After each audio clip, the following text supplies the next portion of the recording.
Podge, we're back again, sitting in front of the microphones, but this time for a different reason, and it's a celebratory reason. You've signed a new deal with the Blues. Yeah, delighted to have signed a new contract. I genuinely loved my time since I've come here. It's been such a fantastic year so far for us, as a club, and for myself personally, and our family moving back home was really been perfect for us. So delighted. Yeah, I mean, it's so funny like how much can happen in a few months. You know, we sat down only a couple of months ago for the podcast, you know, the first episode of the podcast, and we were just chatting about what could be, what's to come, and how you were settling in. But I'm taking it as evidence of the new contract that you've not just settled in, but you've relished your time so far. I've loved it. Like, honestly, it's probably given me a new lease of life, as well. Coming down to play games down here has been brilliant. It's very close to my family. I think the ticket requests every week, there's quite a few from myself, which is brilliant. You know, but even, you know, outside of my direct family, there's a lot of people from Carlow who have been coming down, which is unreal for me, and for the club as well. You're getting new supporters, which is really good. But it's just great. Yeah, and even on the commercial end of things, I'm always saying that we're lucky in one way that we're kind of out on our own geographically as a club. We get a catchment area of Kilkenny, Tipperary, and even stretching into Carlow as well. So it's great to hear that people are coming from Carlow to support you and the Blues. Yeah, like, look, they've a decision to make. They've turn left and head up towards Tala, the closest spot, or to turn right and head down to Waterford. And I think obviously with the new road and stuff like that, it makes it a lot easier of a journey. Straight down, and it doesn't take that long at all, and it's great for me in the mornings for training. Well, look, we'll get into family stuff in a minute, but one thing I would say about ticket requests and people coming to see is I've heard people in the newsstand where I sit during games speak about your celebration when you score, because you've scored a good few goals. Yeah. It seems to always be in that one goal. Yeah, yeah. Off the top of the pitch there, up just over there. But is it a conscious thing that you celebrate to your family? There seems to be a little wave that you give. I spoke to my son at the beginning of the season, and I said to him, like, if Daddy scores a goal, what'll I do? And he said to me, to do this, and I was like, all right, we'll do this. And I was like, what's that? And he goes, it's celebration. Apparently it's sign language for celebration. He learned it on a CBeebies programme, Justin's House, I think it was, or something like that. And so it's something like that. I've done it from the beginning, and he's loved it. He'll do it every day. We're leaving, I'll drop him off to the childminders or for school or anything like that, and he'll always be saying goodbye to me. It's a little thing, so it's just for him, like. And obviously my little girl, she doesn't understand yet, but she's starting to understand now. And becoming a bit of a menace. But yeah, no. So it's for him. I always told him if I score a goal, I'll do a little celebration for him. And then when he doesn't get to a game, every time I go home the next morning, the first thing he says is, "Daddy, did you win your game last night? Or how many goals did you score? How many goals did they score?" He's really into it and loves it all. So it's great. How important is that then, that the family has settled with the move back home and you're able to work, I suppose, so close to home? Like, how important was the decision in signing the contract with that? Yeah. It was obviously the one of the biggest, if not the biggest. Look, it makes it easier that we're from Carlow originally, and my wife's from Carlow as well. So we have family around us every day now, whereas before it was always we have to plan for having family or plan to travel back, and obviously with the kids it makes it a lot harder doing that. But yeah, no, even just everyday life for the kids, just seeing them around their cousins and how much they're enjoying their time at home. They've settled in very well, I have to say. Owen especially, he's at an age now where he still remembers everything from Wales. He remembers his friends from there, and he asks about them all the time, and we'll still be in contact with their parents. But he's obviously making his new friends over here, and like I said, he's really settled in very easily, and that's made it easier for us as well then. But every day he's around his cousins and his nanny and granddad on both sides, and his aunties and uncles, and it's just great to see it all. And for myself and my wife, then we get to be closer to our family as well, which is good for us. We missed out on a lot of things when we were away. Missed out on birthdays, we missed out on celebrations, and now we get to obviously be involved in a lot of those, and it's great. It's great. It's lovely, yeah. I mentioned people picking up on your celebration, like, you know, everyone is watching a lot. Like, you've become a real fan favourite here.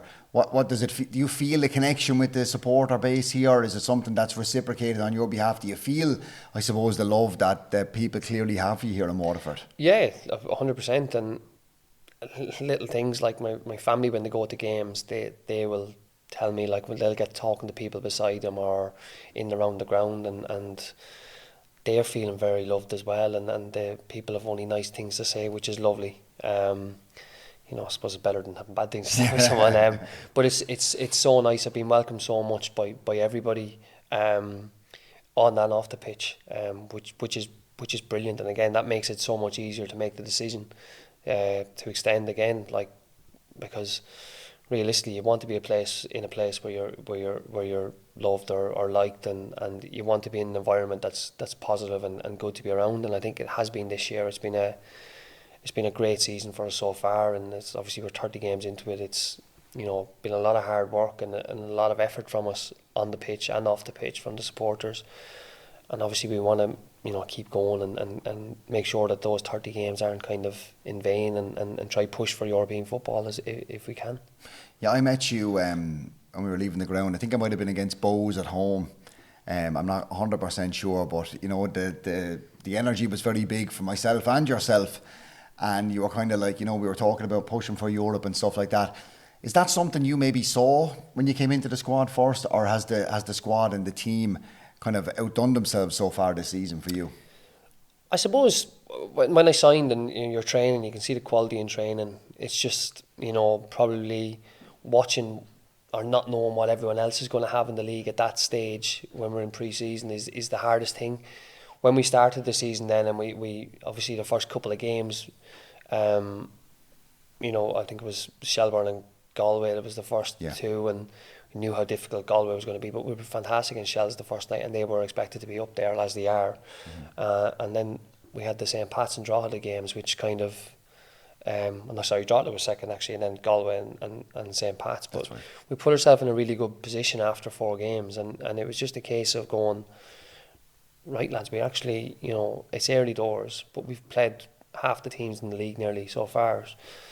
You know, there is an opportunity there if we can keep our levels at the right level and keep going. I think that the run we went on, I think it was just after the first international break, was very, very important for us. And once we went on that run, I think that's when the belief really started. Like, oh, we're actually holding our own here. You know, where once you get through the first kind of run of fixtures, the round of fixtures, and you see what everyone else has, and you go, yeah, we're okay here. You know, first and foremost thing was stay up. Yeah, of course. Stay up, which is everyone's remit when you've just been promoted, and everything else is a bonus after that. But once that changes, then in the middle of the season, when I suppose the results start to be so positive, and the position in the league table is as high as it is, you go, right, we've got to reevaluate things here now. I'll phrase it a little bit differently maybe. Do you think that Waterford shocked the rest of the league in a way that they, like you mentioned, the first 4 games and how good of a start it was for us?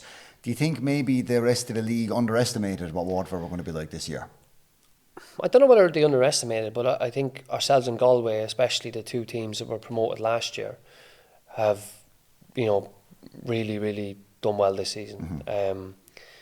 Did teams think that Galway maybe would have been, because of the difference in points total at the end of the season last year, did they think that Galway was probably going to be in a better position this season? I'm not sure, but I think we've definitely met at a very, very competitive league, and there's genuinely not one easy game in the league, whereas in other years maybe there might have been 1 or 2 games where people were going, right, well, we can target those games, we can rest a couple of players there. Teams have found this year when you rest a player, they've you know, ended up coming out on the wrong side of it, and learned very quickly that you can't be resting players, and it's all about having your strongest 11 available as often in the season as possible. And we have probably, well, no, without doubt, we've overdone the expectations of, I think, nearly everybody in the league.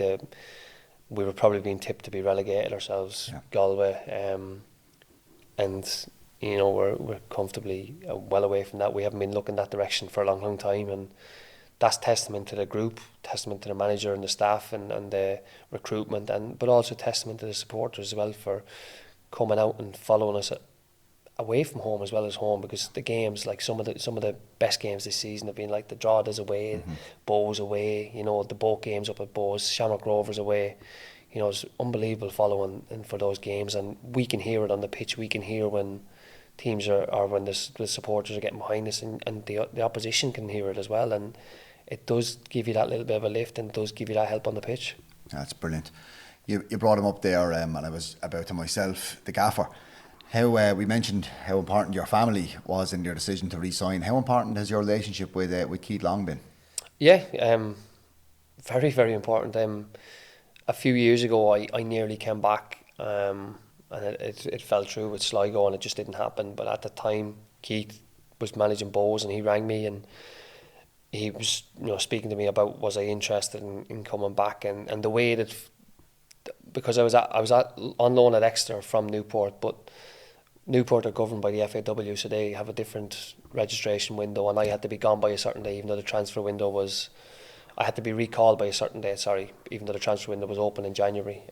So that once that date had gone, I couldn't go back. But myself and I told Keith that one of the first things I said on the phone was I can't actually move now. It had to be done last weekend type thing. But I think we were on the phone for about an hour and a half speaking about football and speaking about everything. And I stayed in touch with him since. And yeah, he's been brilliant. He's been fantastic for the club since he's come in. Last year, I watched a lot of it from afar last year, and was impressed by how difficult it can be when someone is running away with a league, like Galway were last year, but how difficult I suppose it can be for the likes of Waterford, knowing right after 10, 15 games, right, we've got another 25 games, but we're in the playoffs, and we've just got to get ready for the playoffs, and I thought that it was a very impressive job done from both the manager and the players and the staff to make sure that everything was all ending towards the end of that season and making sure that they won the playoff. And working with him since the first day I've come in has been brilliant. I've loved every second of it. It's brilliant. He'll speak to me a lot about the players and the squad, and he'll ask me my ideas and give him some. He might take it, he might not, but it's nice to be valued that way, being the elder player in the team and being able to be the experienced player and giving information to the younger players. And I think that again the younger players have really taken to that as well, but to have the managers back and to do stuff like that has been really, really good, and I've loved it, and it gives me a little look at the other side of it as well, and how I suppose you prepare a squad, you prepare a team, you build a squad, what the recruitment process is like. But Keith's been brilliant. He's been really, really good. Like I said, the job he's done has been unbelievable here. I thought the job he'd done at Bohemians was unbelievable as well, taking them from their lowest when they were almost out of existence, going from part-time to getting into Europe, and I said it to him, I think he was harshly treated at the end. He should have had a lot more credit in the bank, but Bohemians' loss is Waterford's gain, and I'm delighted they made that decision now, and then obviously that Waterford made the decision they did last year to hire him, because it's been an unbelievable decision, and the proof is in the pudding of the work he's done this year. Yeah, I think we all feel the same. I think Keith has really put his stamp on the club. I think and even down to chatting to myself and some of the lads about what music he'd like played in the ground and stuff like that, and that's something I'm trying to work on at the moment as well. But one thing I'm always getting from any time someone is either here in the lounge with us collecting a Man of the Match award or doing a pre-match thing, or if I'm recording a podcast or something like this, the togetherness of the squad seems to come through all the time. Is that fair to say? Yeah, and I think it has to be, and I had something similar when I was at Sligo as well, because you're away from Dublin, lads are moving away. So if the Dublin lads, they've moved down here and they're living down here, obviously we've quite a few lads from the UK as well. So lads have to live in each other's pockets for the whole season. We have to be close. You can't be falling out with people, because you can fall out with people, no problem, on the pitch, and as long as it's done in the right way, and it's only because we want to get better. But off the pitch, it's important that we're a family, because for the lads in the UK, I know what it's like to be away for so long. I know what it's like to be away from your family. I know what it's like when you're sitting down going, oh, try and meet up with the lads today or whatever way it might be. Do little things, and the lads are constantly doing stuff all the time. I said that there is a good group there together, and when you have that mentality in the group and that little family atmosphere, Paul Cook done it brilliantly with us at Sligo, and I think the gaffer's done it really well here with us. You go that little bit extra for everyone, because it does feel like a family, and again, maybe it's because there are clubs outside of Dublin and probably less fancied clubs, like when I was at Sligo, you're almost right, we're all in this together type thing, where we you're not that you're looked down upon, but you're away from all the stuff in Dublin, you're away from everything, so you've got to keep people happy, and the best way to keep people happy is by having a good environment for everyone to train in and be around every day. Is that something that you had to either come in at the start and kind of impart upon the lads, like, let's keep this together, or was it something that automatically just happened? And I think it was something that was there already from last year. I think because there's quite a core group from that come up from last season, and I'm talking about the lads from the UK, like Sarge and Conor Parsons, Christie, Rowan Mack. They were all here together, and then you had the lads from Dublin who were here, Dino, Robbie, Berkey, and then obviously Ben has come in now as well, and it just makes it easier then as well that everyone is down this kind of direction. Like, I'm probably the furthest away because I'm up and down every day, but obviously that's family related and kids. If we didn't have kids and we probably moved back, we might have moved a little bit closer or whatever down to Waterford. And if I was younger, obviously then you'd be more around the lads every day, but we get to spend a lot of time with them at training and have lots of conversations. And like I said to you, the working environment is the most important thing, and when you've got a good working environment to come into every day, I think everyone enjoys coming into training every day rather than thinking it's a chore coming in. And I know that might sound silly for a lot of people who would love to be footballers, but I've seen it at clubs before where people are just not enjoying coming in because there's something off at the club, there's just something wrong, and that feeds into it feeds into everyone else then at the club, and it can turn it toxic very quickly if things are going wrong, but it's easy when things are going right. But the important thing was when we went through that little bad spell, we all stuck together and we kept working as hard as we could, and I think you're starting to see the benefits of it then on the pitch. Yeah, for sure. I mean, look, I don't think I'm alone in saying this. I hope not, anyway. But I think there was always a belief, as you mentioned. Look, there was a rocky period there for a while, a couple of games on the bounce where things weren't going right. But there was always a kind of a belief there amongst the fans, I think anyway, that that these are a good bunch of lads, and it's going to turn, and I think we're seeing it turn now again. Yeah, and again, look, that goes down to lads every day working as hard as they can in training.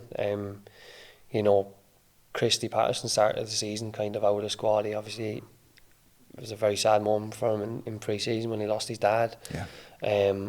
But he came back and he worked so hard and he got himself into the team, and it's been fantastic for us. And Dean Mack, Ben McCormack, in and out at the beginning, then all of a sudden mainstays in the team for the majority of the season. Mm-hmm. And that's what you need. You need a really strong squad. You can't just have your 1 to 11 anymore, especially with the 5 subs, and you need lads to be pushing each other in training every day, and we've had that all season. We've had, there's been 1 or 2 moments where we've had our little problems at training, but every club has that. Yeah. If you can go through a season with only 1 or 2 moments like that, you've had a fantastic season on and off the pitch, because I said to you, I've been at clubs where every day there's issues at the training ground and everything, and it's not like that here, and it's brilliant. Just to focus more on yourself, Podge, to finish up kind of. First of all, how did it feel on Friday to have a strike partner, Sam Bellis, man of the match performance? How did it feel? Do you prefer playing with a strike partner or kind of isolated up top on your own? I suppose I the majority of my career I played in a 2. Things probably changed the last 4 or 5 years where formations have changed. At Newport, when we had our success, we were 3-5-2, and I always enjoyed having a partnership with someone. But equally, I'm adapt to playing up front on my own if I need to be. But Sam was fantastic the other night, and he's had to wait his chance since he signed. I spoke to a few people about him over in the UK that played with him, and they always said, there's such a talented player there. when he signed here, then it takes a little bit of time to get up to speed, because he was, I suppose, out of season for a couple of months, so he's got to have a mini pre-season and get going again, and you can see the difference that's made to him in the last few weeks, and in training as well, and he's basically forced the manager's hand with his training performances, which is what you want every player to do. You know, so to have him up there was really good. He had a fantastic start the other night. He scored early, grew so much in confidence after that again, and you could see in his play on the pitch and how full of energy he was, and I think he's going to be so important to us on the run-in now, especially with that energy he has and his quality as well. You know, he's very, very good. He's technically very good. He's obviously come from a very good club. Or his development was at Man City and at Southampton, and they're two clubs that you don't play for those clubs at any level unless you're a very good footballer. You know, so he's been brilliant since he's come in around the training ground. His training performance has been unbelievable, and I'm delighted he got his chance the other night and he took it. And I said that to him as he was celebrating his goal. I said, this is the best way to stay in the team. Keep putting good performances in. And I, even after coming back, we kind of linked up well for my goal as well, and there was a couple of other bits. So it was nice. We've had a little bit of time to get used to each other on the training ground, and it's been good, yeah. Excellent. And just again on yourself personally, I think have you scored 12 goals this season so far? 12 in the league, yeah. Do you think there's more to come, even into next season? Yeah, of course. I think there's a lot more to come. I don't want, like, a lot of people will probably look at me and go age-wise and all that, but they don't look at anything like that. I'm looking at, and this might sound silly, but I think next season, it probably won't be now after saying this, but in theory it should be an easier season for me, because I've gone straight from a full English or 30 games in an English season straight into here. So I think I've maybe played 60 odd games this year, and almost every minute of every game. Yeah, so but even from last pre-season, last August till now, so what is it, 13 months, 14 months, I've played 60 odd games, whereas next year, with a good run the cup, the most I'll play is about 42, 40, 41. Yeah, so that should be a lot easier for me in theory. Yeah. Obviously I've been lucky with injuries and stuff like that, but you know, that's is what it is, part of football.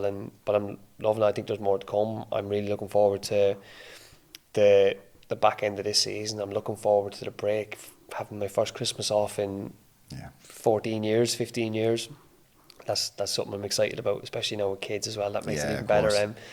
So they're exciting times, I think, for myself at the club, and I think for a club as a whole, it's exciting times as well. I think there's a lot of fantastic work being done on and off the pitch from yourselves, from the commercial department, from everyone else in the club. Like, they're trying to make things better. I know my family have spoke about it coming down here, the little fun zone and stuff like that. It's brilliant. And they were all talking about my little nephew. He was after nearly hit a bullseye the other day, and he was after hitting the top bins as well, and so he was buzzing going home, you know. So it's stuff like that is brilliant, and that's what it's all about. Brilliant. Well, look, Podge, I think I speak for everyone when I say I'm absolutely delighted. I was delighted when I heard the news you'd signed the new deal, and onwards and upwards from here for the whole club and for yourself. Thank you very much. Thanks, Podge. Cheers.